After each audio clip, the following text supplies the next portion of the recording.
Xalq uchun ajoyib xushxabar. 1 yanvardan oylik maoshlar 30% gacha oshirildi. Assalomu alaykum hurmatli tomoshabin. Tezkor yangiliklardan birinchilardan bo'lib xabardor bo'lishni istasangiz, videomiz ostida bir dona like va podpisatsiya tugmachasini bosib qo'yishni unutmang.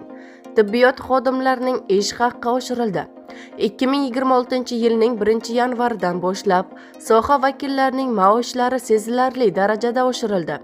Ya'ni tibbiyotchilarning oylik maoshlari o'rtacha 15% dan 30% gacha oshirilish ko'zda tutilgan. Kirih tizimida ish haqqi samaradorligi va davolash natijalari qarab beriladigan rag'batlantirish to'lovlari maoshning 50% gacha bo'lgan miqdorni tashkil etishi mumkin. Hamshiralar va kichik tibbiyot xodimlarining ham ish haqqi o'rtacha 20% ga oshirilishi ko'rsatilgan.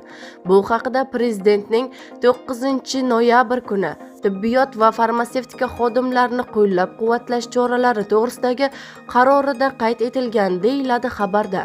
Ushbu xabarni shifokor tanishlaringizga yuborib qo'ying. Bizni kuzatishda davom eting. Kanalimizga obuna bo'lib, podpisatsiya tugmachasini bosib qo'yishni unutmang.